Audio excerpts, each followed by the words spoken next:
विद्यार्थी मित्रो, आज आपण भांडवल बाजारामधील वेगवेगळ्या प्रकारचे इन्स्ट्रुमेंट्स म्हणजेच भांडवल बाजारामध्ये ज्या वेगवेगळ्या प्रकारच्या सिक्युरिटीज खरेदी विक्री केल्या जात असतात त्यामधील काही महत्त्वाच्या सिक्युरिटीजचा अभ्यास करणार आहोत। सर्वसाधारणपणे भांडवल बाजारामध्ये वेगवेगळ्या प्रकारचे शेअर्स, वेगवेगळ्या प्रकारचे डिबेंचर्स म्हणजे बॉन्ड्स, त्याचबरोबर कर्ज रोखे, त्याचबरोबर डेरिव्हेटिव्स, पार्टिसिपेटरी नोट्स, डिपॉझिटरी रिसिप्ट्स की ज्यामध्ये प्रामुख्याने American depository receipts, global depository receipts आणि इंडियन डिपॉझिटरी रिसिप्ट्स या व्यतिरिक्त अनेक वेगवेगळ्या प्रकारच्या हायब्रिड सिक्युरिटीजचा समावेश होतो। या सत्रामध्ये आपण भारतीय भांडवल बाजारामधील काही महत्त्वाच्या सिक्युरिटीजचा अभ्यास करणार आहोत। भांडवल बाजार म्हटला की सर्वप्रथम आपण ज्याचा विचार करतो तो म्हणजे शेअर्स। तथापि सर्वसामान्य व्यक्तीच्या दृष्टिकोनातून शेअर्स किंवा भाग ही एक संकल्पना असली तरी तांत्रिकदृष्ट्या शेअर्समध्ये अनेक वेगवेगळे प्रकार असल्याचे आपणास दिसून येईल। मित्रो, आपण सर्वप्रथम शेअर्स म्हणजे काय आणि त्याचे वेगवेगळे प्रकार आपण पाहणार आहोत। शेअर्स म्हणजे एखाद्या विशिष्ट कंपनीच्या भांडवलामधील विशिष्ट हिस्सा किंवा भाग, आणि म्हणूनच आपण त्यास भाग भांडवल किंवा आपण त्यास शेअर्स किंवा भाग असे आपण म्हणतो। विद्यार्थी मित्रो, सर्वात पहिला प्रकार म्हणजे इक्विटी शेअर्स किंवा ज्यास आपण समभाग असे आपण म्हणतो। समभाग म्हणजे हा असा एक प्रकारचा शेअर्स असून की ज्यामध्ये धारकास किंवा गुंतवणूकदारास त्यांनी खरेदी केलेल्या समभागाच्या प्रमाणात त्यास कंपनीची मालकी मिळत असते। तथापि ही मालकी पार्शियल ओनरशिप या पद्धतीची असते, म्हणजेच ही अंशात्मक मालकी असते। ज्या प्रमाणात त्यांनी इक्विटी शेअर्स धारण केलेले आहेत किंवा खरेदी केलेले आहेत त्या प्रमाणात त्या व्यक्तीस कंपनीची अंशात्मक मालकी ही प्राप्त होत असते। समभाग धारक किंवा ज्यांनी समभाग खरेदी केलेले आहेत अशी व्यक्ती किंवा संस्था संबंधित कंपनीच्या उद्योजकीय धोक्यामध्ये किंवा व्यावसायिक धोक्यामध्ये सहभागी झालेली असते, कारण इक्विटी शेअर्स होल्डर हा कंपनीचा अंशात्मक मालक असल्यामुळे कंपनीच्या संभाव्य नफ्या तोट्यामध्ये निर्माण होणाऱ्या वेगवेगळ्या प्रकारच्या धोक्यांचा स्वीकार या गुंतवणूकदाराने किंवा भागधारकाने केलेला असतो। त्याचबरोबर समभागधारकास कंपनीच्या ॲन्युअल जनरल मीटिंगमध्ये, त्याचबरोबर जेव्हा जेव्हा मतदान करण्याचा प्रसंग उद्भवेल तेव्हा तेव्हा या भागधारकास म्हणजे समभागधारकास मतदान करण्याचा अधिकार प्राप्त झालेला असतो। त्याचबरोबर समभागधारकास कंपनीचे ऑडिटेड फायनान्शियल स्टेटमेंट्स प्राप्त करून घेण्याचा किंवा मागण्याचा अधिकार मिळालेला असतो।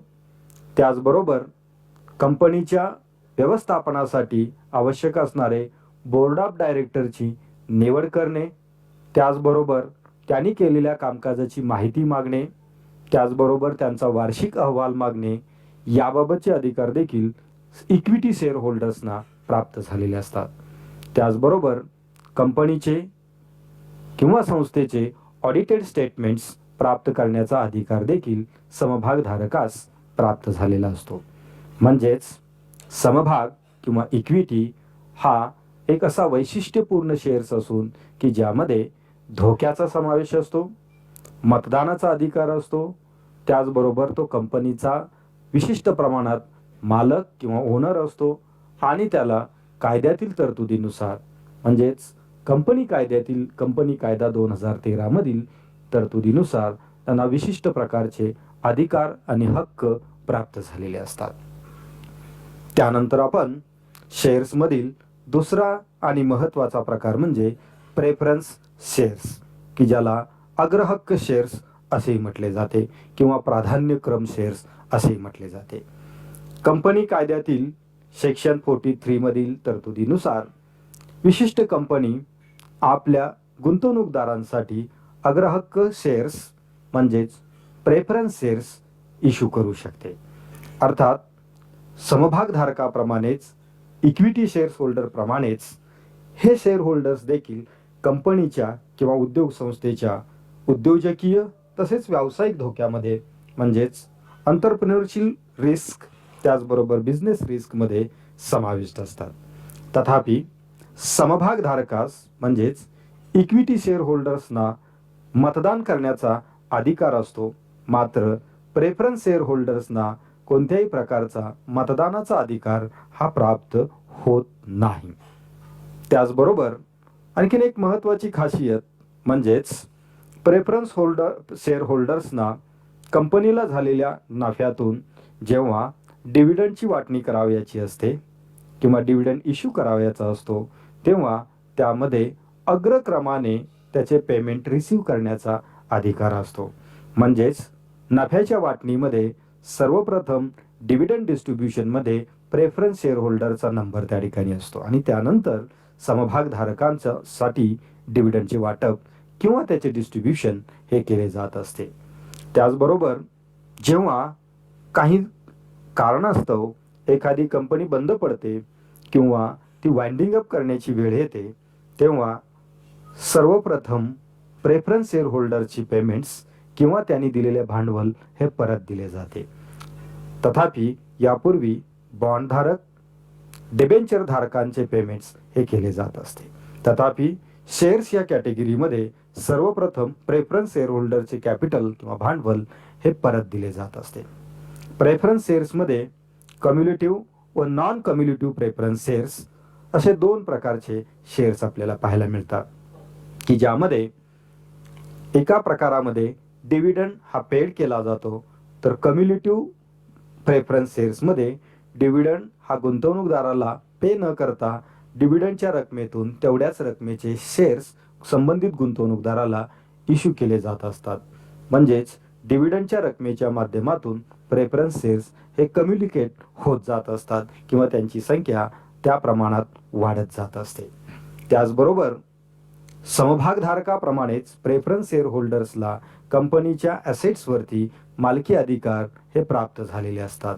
त्याचबरोबर प्रेफरन्स शेअरची व्हॅल्यू ही त्या ठिकाणी ॲट पार व्हॅल्यू असते, त्याच्यामध्ये फार मोठे बदल हे होत नसतात. त्याचबरोबर प्रेफरन्स शेअर्समध्ये रिडीमेबल प्रेफरन्स शेअर्स हेही त्या ठिकाणी प्रकार आपल्याला पाहावयास मिळतो. म्हणजेच जेव्हा की त्या ठिकाणी प्रेफरन्स शेअर होल्डर्सना हे शेअर्स नको असतात तेव्हा त्या ठिकाणी बायबॅकची किंवा कंपनीज ते शेअर्स परत देण्याची व्यवस्था देखील करण्यात आलेली असते. तर अशा प्रकारचा हा प्रेफरन्स शेअर्स हा देखील शेअरचा एक महत्त्वपूर्ण प्रकार आहे. त्यानंतर आपण DVR शेअर्स म्हणजेच डिफरन्शियल वोटिंग राईट्स शेअर्स असे त्यास म्हटले जाते. म्हणजेच कंपनी कायदा 2013 मधील सेक्शन 43A2 मधील तरतुदीनुसार एखादी विशिष्ट कंपनी की आपल्या एकूण पेडअप कॅपिटलच्या 26% DVR शेअरची विक्री करू शकते. म्हणजेच कंपनीचे भाग भांडवल पेडअप कॅपिटल हे 100 करोड रुपीज असेल तर 26,000 करोड रुपीचे DVR शेअर्स विक्री करण्याची मुभा कंपनीस असते.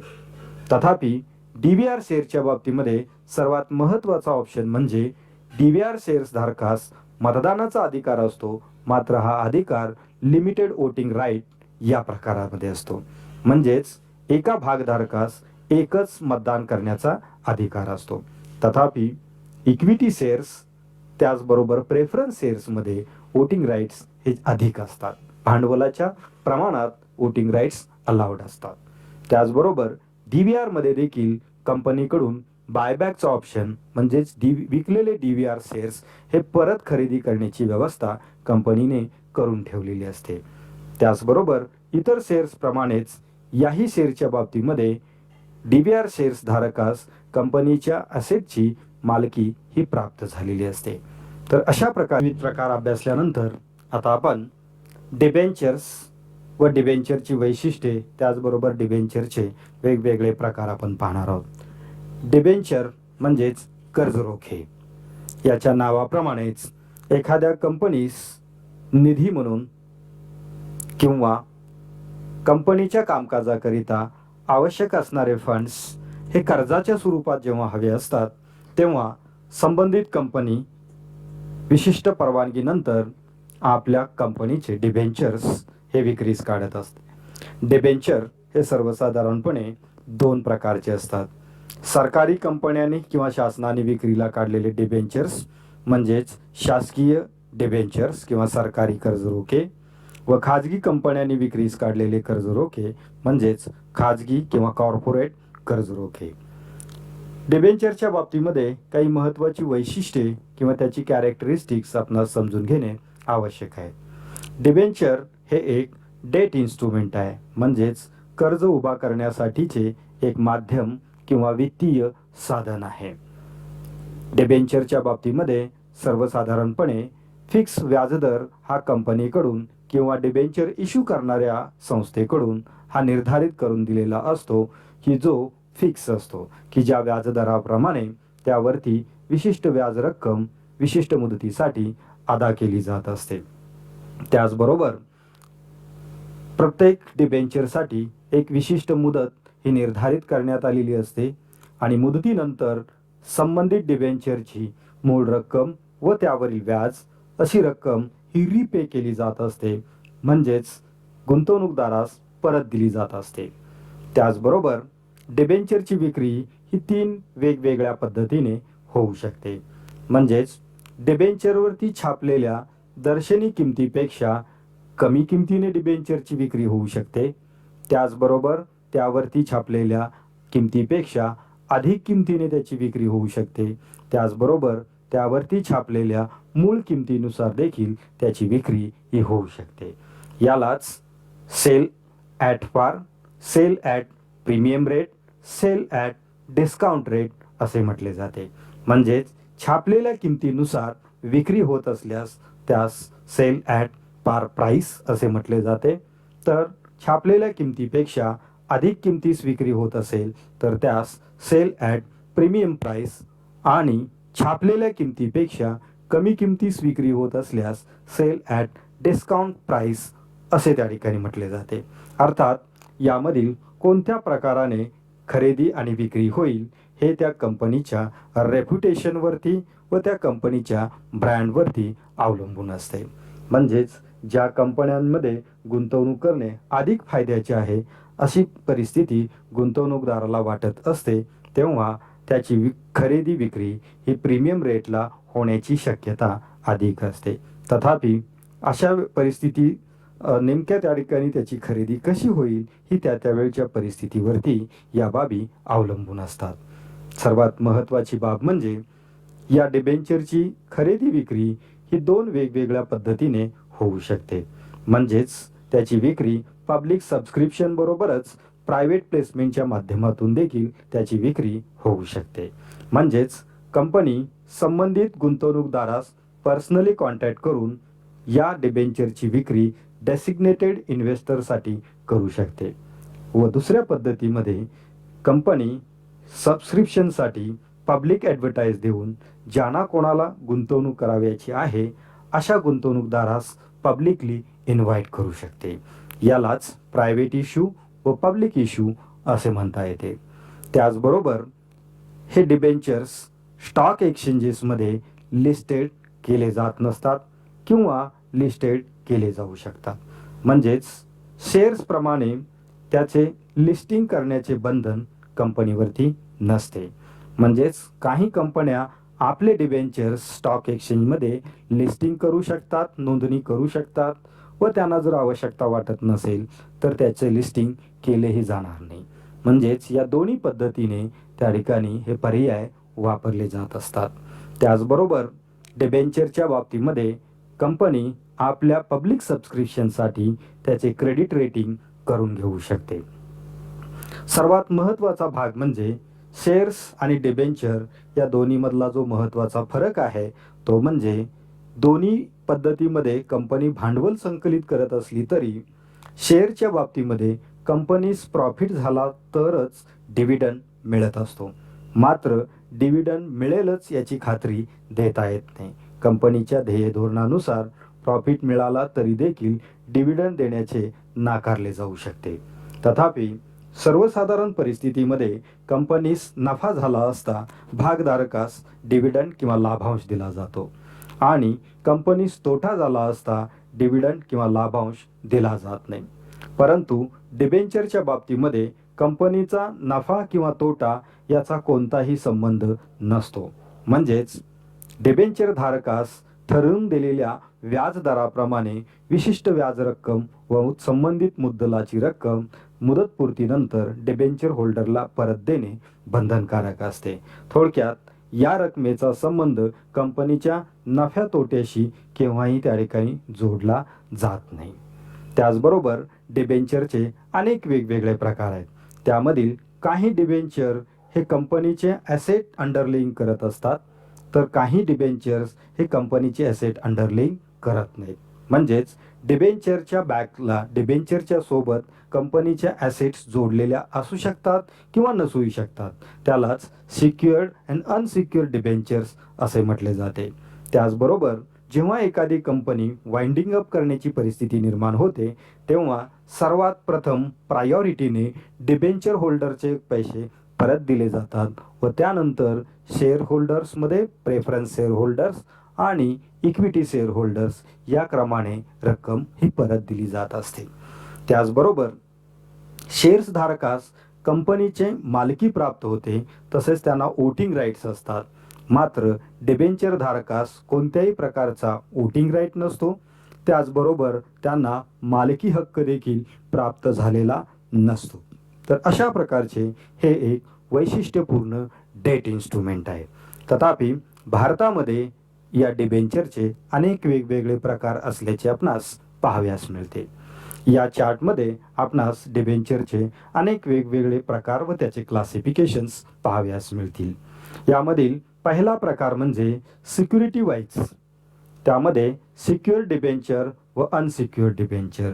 याचा सरळ अर्थ असा आहे, ज्या डिबेंचरच्या बाबतीत कंपनीची ॲसेट अटॅच केलेली असते म्हणजेच तारण असते त्या डिबेंचरला सिक्युअर्ड डिबेंचर असे म्हटले जाते. व ज्या डिबेंचरच्या बाबतीत कंपनीची कोणतीही मालमत्ता अटॅच केलेली नसते त्यास अनसिक्युअर्ड डिबेंचर असे म्हटले जाते.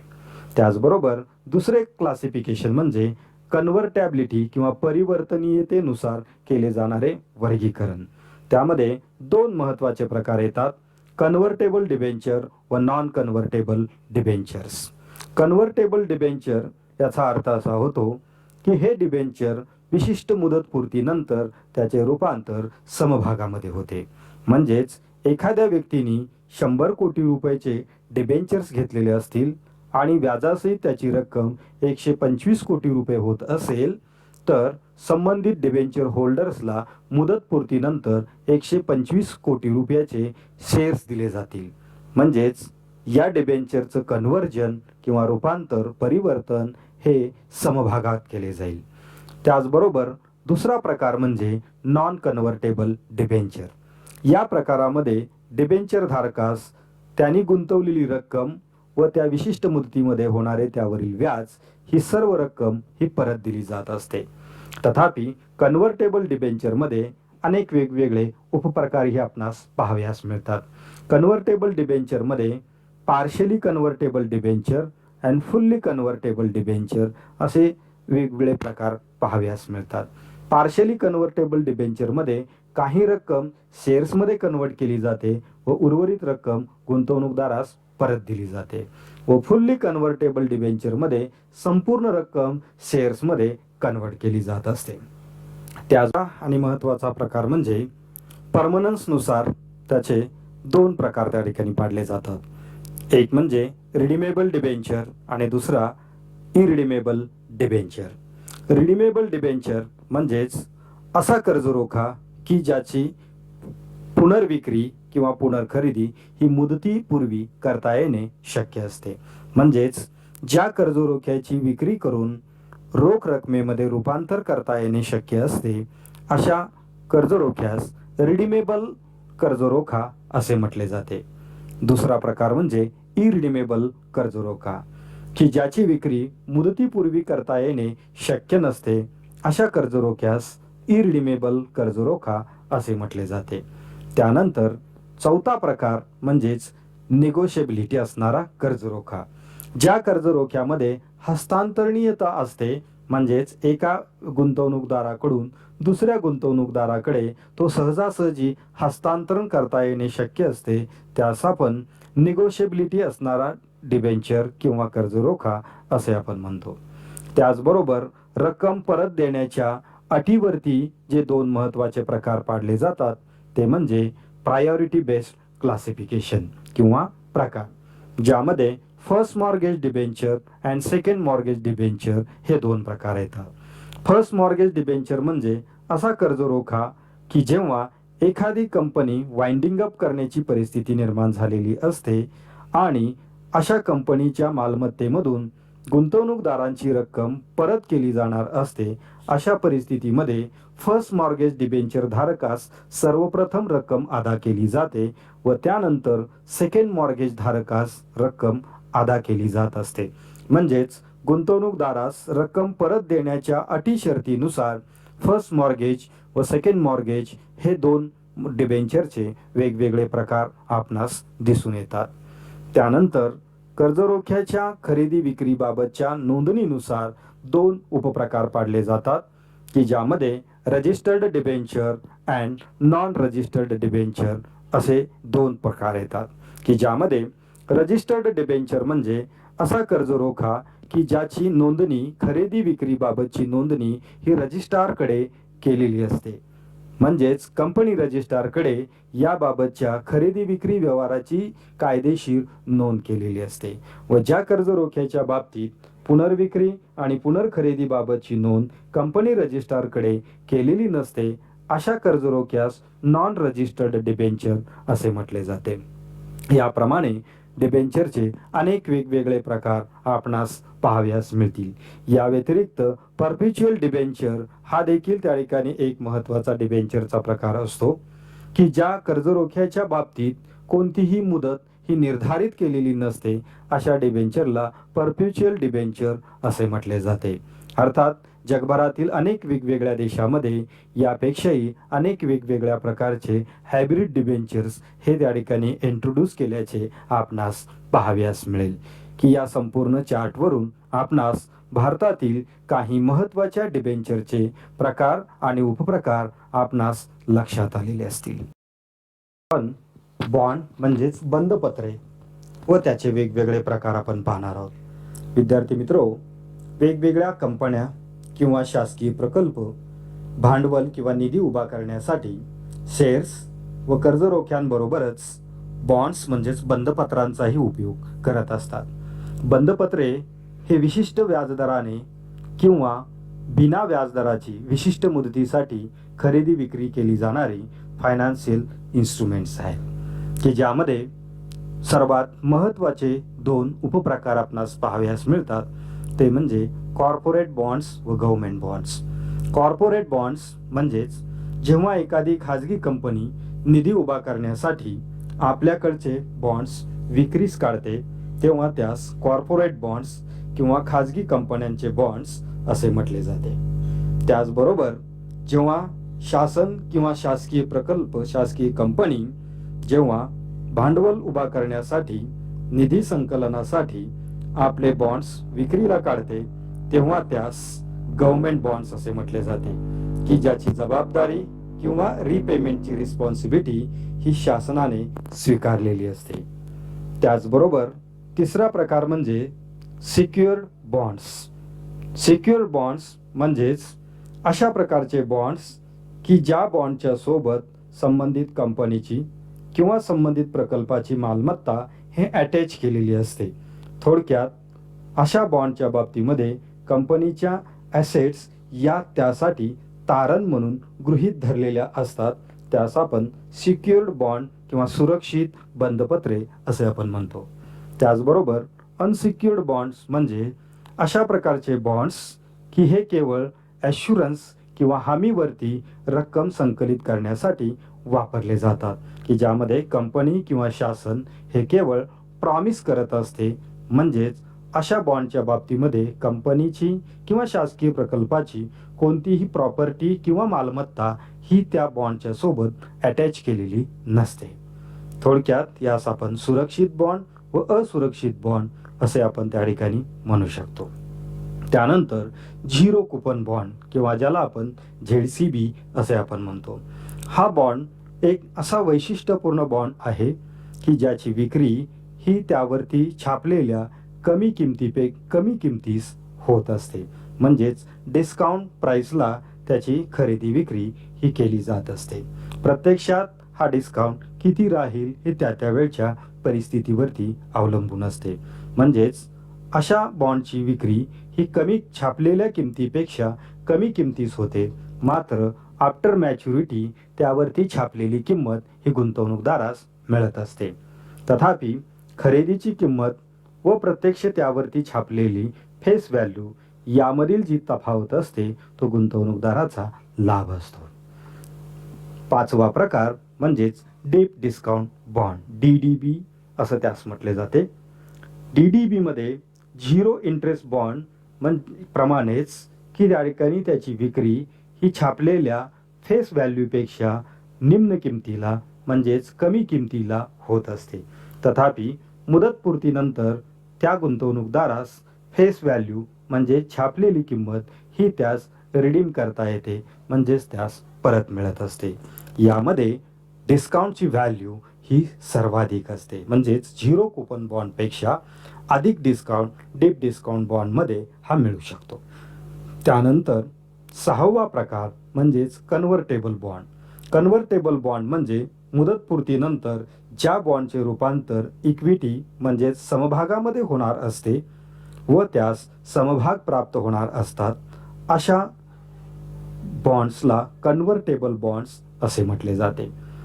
Next type inflation bond. Inflation bonds म्हणजे असे बॉन्ड्स की ज्यामध्ये त्यावरती मिळणारा परतावा हा त्या ठिकाणी भाववाढीच्या प्रमाणे हा ॲडजस्ट केला जात असतो. म्हणजेच भाववाढीचा दर वाढला असता त्यावरती मिळणारा परतावा हा वाढत जातो व भाववाढ कमी झाली असता त्यावरती मिळणारा परतावा हा कमी होत जातो. त्यास इन्फ्लेशन बॉन्ड असे म्हटले जाते. त्याचबरोबर fix rate bond. Fix rate bond म्हणजे ज्यावरती मिळणाऱ्या परताव्याचा दर हा कॉन्स्टंट असतो. म्हणजेच त्याच्या मुदतीच्या कालावधीमध्ये त्यावरती मिळणाऱ्या दरामध्ये कोणत्याही प्रकारचा बदल हा होणार नसतो. त्यास फिक्स रेट बॉन्ड असे म्हटले जाते. आणि या उलट ज्या बॉन्डवरती मिळणाऱ्या परताव्याच्या व्याजदरामध्ये बदल होणार असतो, म्हणजेच मार्केटमधील व्याजदरातील बदलानुसार त्याच्यावरील परताव्याचा दर हा बदलला जातो, त्यास फ्लोटिंग किंवा बदलत्या दराचा बंधपत्र किंवा बॉन्ड असे म्हटले जाते. तर विद्यार्थी मित्रांचे वेगवेगळे प्रकार आपण अभ्यासल्यानंतर आपण भांडवल बाजारातील एक महत्त्वाचे इन्स्ट्रुमेंट किंवा सिक्युरिटी म्हणजेच गव्हर्नमेंट सिक्युरिटीज की ज्यास आपण GSEC असे आपण म्हणतो. गव्हर्नमेंट सिक्युरिटी हे एक ट्रेडेबल म्हणजे विक्री योग्य असे इन्स्ट्रुमेंट आहे की जे भारत सरकार किंवा राज्य सरकारांकडून इश्यू केले जात असते.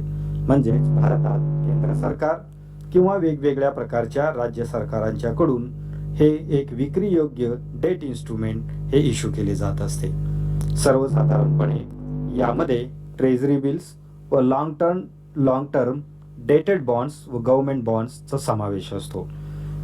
गव्हर्नमेंट सिक्युरिटीच्या बाबतीमध्ये सर्वात महत्त्वाचं वैशिष्ट्य म्हणजे हे एक risk free guilt aged security आहे की ज्याची रिपेइंग रिस्पॉन्सिबिलिटी ही गव्हर्नमेंटनी स्वीकारलेली असल्यामुळे गव्हर्नमेंट सिक्युरिटीमध्ये गुंतवणूक करण्यामध्ये कुठल्याही प्रकारचा धोका नसतो आणि म्हणून यास रिस्क फ्री सिक्युरिटी असे म्हटले जाते.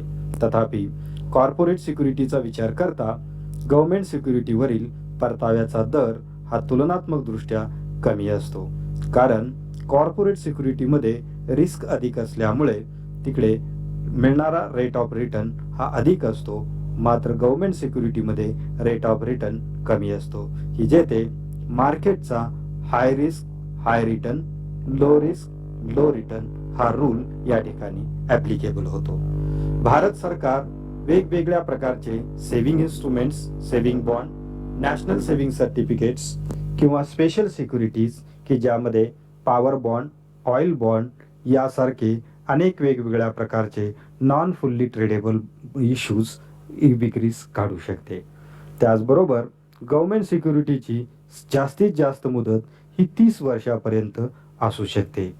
त्याचबरोबर फॉरेन कंपनीज की ज्या नॉन रेसिडेन्शियल इंडियन्स यांनी खरेदी केलेल्या आहेत किंवा त्यांची मालकी आहे, त्याचबरोबर सेबीकडे ज्या फॉरेन इन्स्टिट्यूशनल इन्व्हेस्टर्स म्हणजेच विदेशी गुंतवणूक संस्था ज्या सेबीकडे नोंदणीकृत आहेत, अशा संस्था गव्हर्नमेंट सिक्युरिटी खरेदी करू शकतात. हा सिक्युरिटीज किंवा डिबेंचरचा एक महत्त्वाचा प्रकार असून की त्यामध्ये अल्पमुदती व दीर्घमुदती सिक्युरिटींचा समावेश होतो. त्यानंतर म्युच्युअल फंड. म्युच्युअल फंड ही एक सर्वसामान्य गुंतवणूकदारांसाठी एक महत्त्वाची व्यवस्था असून की ज्यामध्ये वेगवेगळ्या प्रकारच्या ट्रस्ट ऑर्गनायझेशन किंवा ॲसेट मॅनेजमेंट कंपनीज सर्वसामान्य जनतेकडून गुंतवणुकीसाठी निधी संकलित करतात व संकलित केलेला निधी पोर्टफोलिओ मॅनेजरच्या माध्यमातून वेगवेगळ्या प्रकारच्या डेट सिक्युरिटीज व नॉन डेट सिक्युरिटीजमध्ये इन्व्हेस्टमेंट करण्याचे कार्य केले जाते.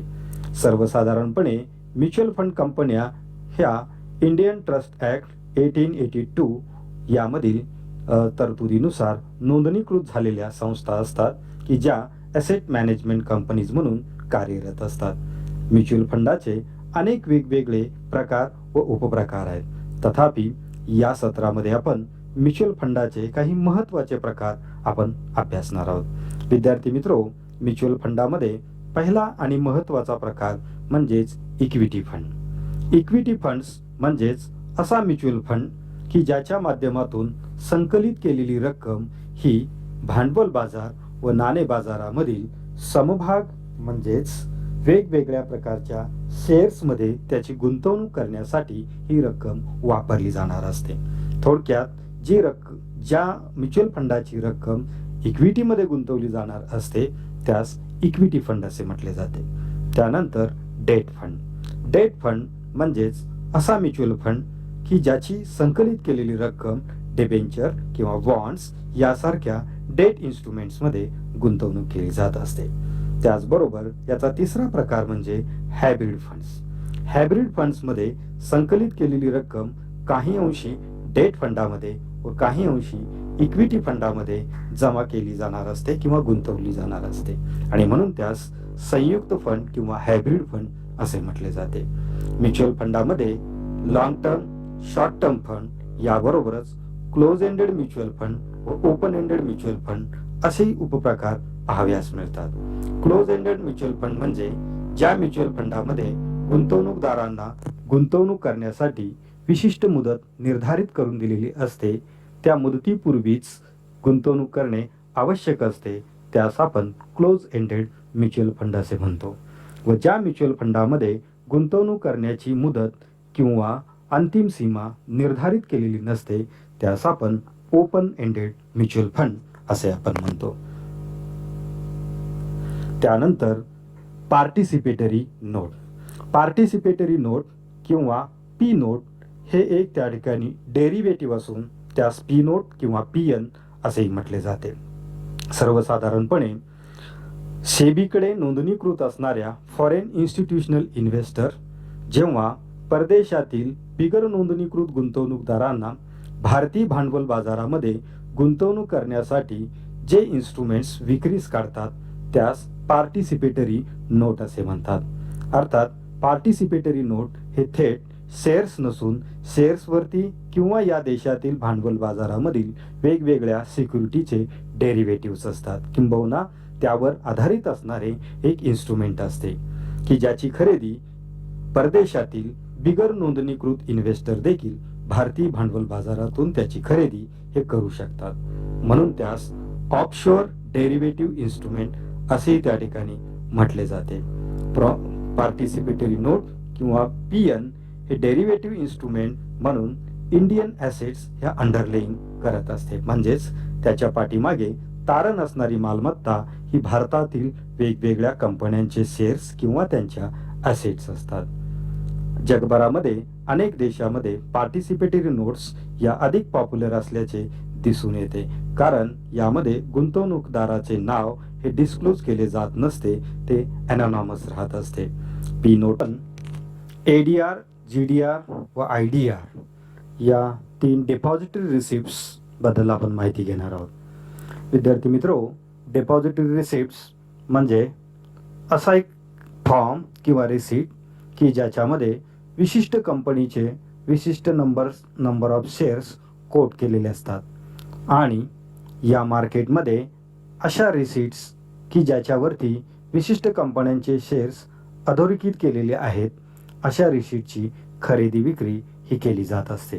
त्यास डिपॉझिटरी रिसिप्ट्स असे म्हटले जाते की ज्यामध्ये शेअर्स आणि नंबर ऑफ शेअर्सचा समावेश असतो. आता आपण सर्वप्रथम अमेरिकन डिपॉझिटरी रिसिप्ट्स म्हणजे काय ते आपण पाहणार आहोत. जेव्हा भारतीय कंपन्यांना अमेरिकन स्टॉक मार्केटमधून भांडवल उभं करण्याची गरज असते, तेव्हा अशा कंपन्या अमेरिकन स्टॉक एक्सचेंजेसमध्ये या डिपॉझिटरी रिसिप्ट्स विक्री करत असतात.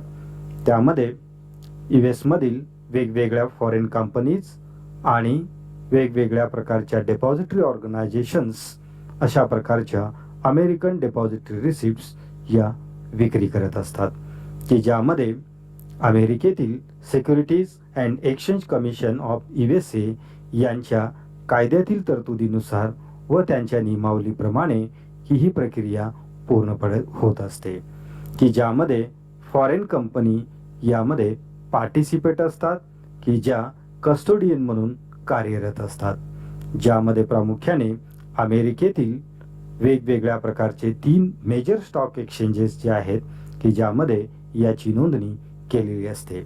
ADR हे प्रामुख्याने अमेरिकन डॉलर्समध्ये नामनिर्देशित केलेले असतात, त्यामुळे त्यास ADR किंवा अमेरिकन डिपॉझिटरी रिसिप्ट्स असे त्या ठिकाणी म्हटले जाते. त्याचबरोबर GDR म्हणजे ग्लोबल डिपॉझिटरी रिसिप्ट. ज्या depository receipts American stock market व्यतिरिक्त जगभरामधल्या इतर स्टॉक मार्केटमध्ये नोंदणी केलेल्या असतात, त्यास ग्लोबल डिपॉझिटरी रिसिप्ट्स असे म्हणतात की ज्यामध्ये प्रामुख्याने युरोपियन कॅपिटल मार्केट व इतर वेगवेगळ्या प्रकारचे कॅपिटल मार्केट्स की जे नॉन US स्टॉक एक्सचेंजेस आहेत, अशा स्टॉक एक्सचेंजमध्ये या डिपॉझिटरी रिसिप्टची खरेदी विक्री ही केली जात असते. हे एक निगोशिएबल इन्स्ट्रुमेंट असून की ते जगभरामध्ये त्याची खरेदी विक्री ही केली जात असते, म्हणून त्यास ग्लोबल डिपॉझिटरी रिसिप्ट्स असे म्हणतात. त्यानंतर इंडियन डिपॉझिटरी रिसिप्ट की ज्यास आपण IDR असे आपण म्हणतो. जेव्हा परकीय कंपन्यांना भारतातून रक्कम किंवा निधी उभा करावयाचा असतो, तेव्हा इंडियन डिपॉझिटरी रिसिप्ट्स या इश्यू केल्या जातात की ज्यामध्ये इंडियन डिपॉझिटरीज या परदेशातील कंपन्यांच्या शेअरच्या बेसिसवरती या डिपॉझिटरी रिसिप्ट्स खरेदी विक्री करण्याचे काम करत असतात. याची नोंदणी ही भारतीय चलनामध्ये नोंदणीकृत झालेली असल्यामुळे, म्हणजेच त्याचे डेनॉमिनेशन इंडियन करन्सीमध्ये असल्यामुळे त्यास आपण इंडियन डिपॉझिटरी रिसिप्ट्स असे म्हणतो. भारतातील डोमेस्टिक डिपॉझिटरीज अशा प्रकारच्या IDRची खरेदी विक्री करत असतात. तर विद्यार्थी मित्रो, भारतीय भांडवल बाजारामध्ये अनेक वेगवेगळ्या प्रकारच्या सिक्युरिटीज आणि डिपॉझिटरीज रिसिप्ट्स यांची खरेदी विक्री होत असते. त्यामधील काही महत्त्वाच्या सिक्युरिटीज आणि डिपॉझिटरी रिसिप्टचा अभ्यास आज आपण केलेला आहे. धन्यवाद.